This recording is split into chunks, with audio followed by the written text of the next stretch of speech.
There is absolutely no difference between a high-performing sports person, a high-performing business person, or anybody in any endeavour. It's exactly the same stuff. The thing that trumps motivation every time is I'm dreaming and I'm imagining that if I put in this work, then I'm going to get here. Then straight away, what if I don't? be really careful with how much time you're actually spending thinking about things versus actually doing things. It can be as simple as just going 3, 2, 1, go. Time to get fired up. Yeah, I'm getting fired up. Your thoughts can become plans, plans can become actions, and actions become a reality. We share powerful stories and simple steps to fast track your business and personal growth. Are you ready to make it happen? Let's get fired up. Today's guest is Ross Dougal. For over 2 decades, he's worked in specialist roles to help companies grow. He's got a wealth of experience, but is focused on one simple thing: performance.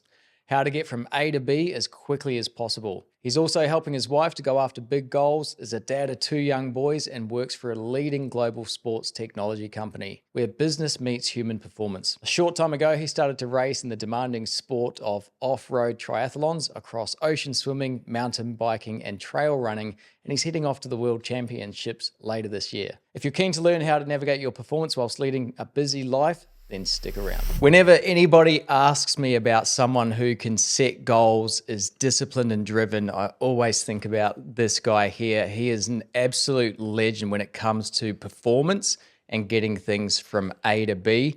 He's got an awesome story which we want to share with you today, and we're actually going to break this into 4 segments across 4 episodes because it's such compelling content. But welcome, Ross. I want to start by talking to you about how do we make it happen? Like, what is literally the difference between motivation and drive from your point of view? Thank you. It's a very generous introduction. I think it's really important to try and keep things simple, first and foremost. And what you just said is what we're trying to do is get somebody from A to B. That's all it is in the most effective way possible. And to do that, it's really important to take some time to step back and understand what actually drives human behavior. Why is it that we do the things that we do? Because we can engineer those things so that we can actually have an amazing journey from A to B.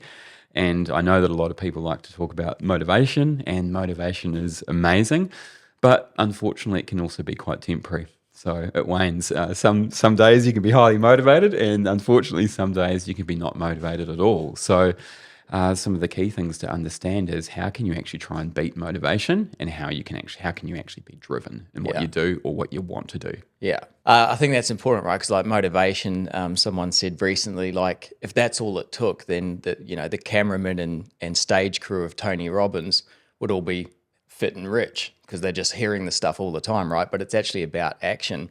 And look, I know you're a sports guy, you're a performance guy. We'll get into that because you've done some amazing things on that front. But essentially, the behavior is the same. Like, what would you do in terms of going, right, here's the thing I want to achieve. What's step 1 of actually kind of mapping that plan out? How would you go about that? Absolutely. So the key thing to think about is how do you actually frame high performance? Yep. And there is absolutely no difference between a high-performing sports person, a high-performing business person, or anybody who's high-performing in any endeavour. It's exactly the same stuff. Yep. So the great news about that is that all of those people have left incredible clues, and all you need to do is follow the path. And from a versus motivation point of view, the thing that trumps motivation every time is drive.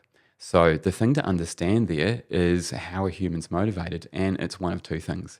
It's either pain, so trying to get away from something or not have something happen to me, or it's pleasure. I'd like to do that because it would make me happy, I'd be fulfilled and be enjoyable. And although I like to pretend that or think that I'm a really positive person, as far as human nature goes, what actually drives people more strongly is actually it's pain. So it's to get away from pain, or it's to avoid that, or to escape from that versus pleasure. But it doesn't have to be all dark and difficult. What you can do is actually try and understand how can I use pain and pleasure to help get me consistently and really effectively from A to B.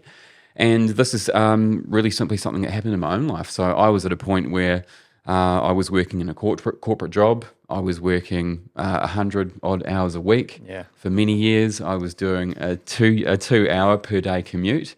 And by the time I got home, I was a ghost, basically walking in the door. And I ended up becoming so disgusted that that is where I had ended up, that I never wanted to be in that situation again. And that may be a very common scenario for some people, it may not.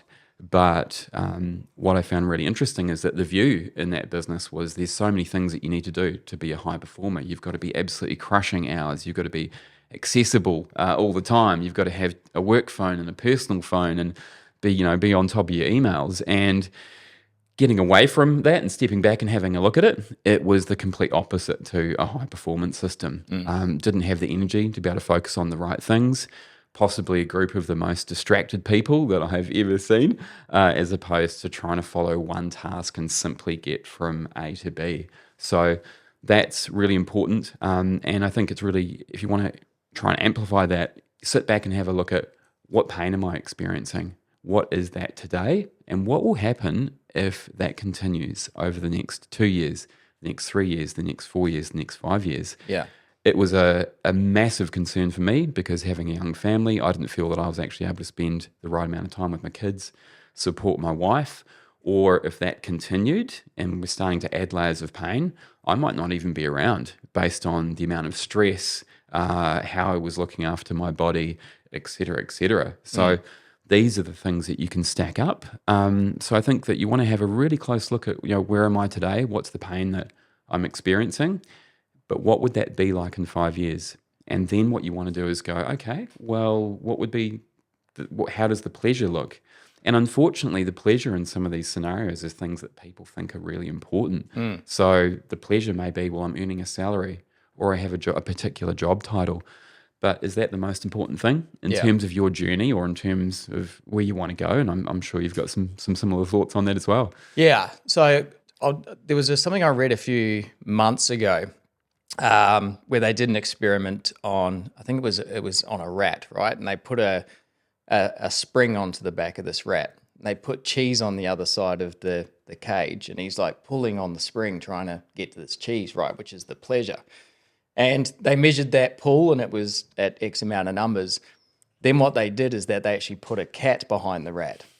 So the spring was pulled so much more because it's, instead, like you said, running away from something versus running to something actually changed that concept of the drive. So finding what that motivation and structure is behind the change. I want to get your thoughts and dig into, cool, we all know we want to change something or go towards something, whatever that is. I want to know your structure because I want to know how people can apply that into the lesson from this. So once you've set that goal, what's the step one for you? What are you writing down? What are you putting on the wall? What are you putting in your phone? What are you doing to actually take steps towards that? Absolutely. So this is where, after stepping back from your situation a little bit, you actually want to write these things down and you want to get really, really clear about these steps because this frames your journey. It's the most important thing that will help you understand why is it do I need to change my behavior or what's happening to me, and how do I do that? So the first most important thing you do, there's four steps. So you write down, what is the pain if you stay? So what is the pain if you keep doing this? Yep. Get really, really, really clear on that. Number 2, what's the pleasure if you stay? So as I mentioned, it could be salary. It could be enjoying that job title. It could be the workers that are around you. If you uncover all of this, you may find that some of those things aren't actually as important or couldn't be done by doing something else. Number 3, what's the pain if you change? So if you make a change, and this is the bit where things start to get a little bit uncomfortable, what would be required for you to make a change? Have a really good look at that and list it down.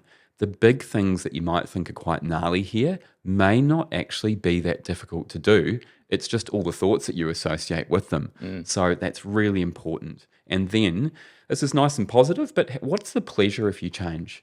So if you dial this forward 1 year, 3 year, 5 years, what is the pleasure that you will get from actually making this massive change in your life? And we do joke about this a little bit, which is funny, but we say, don't let your dreams be dreams.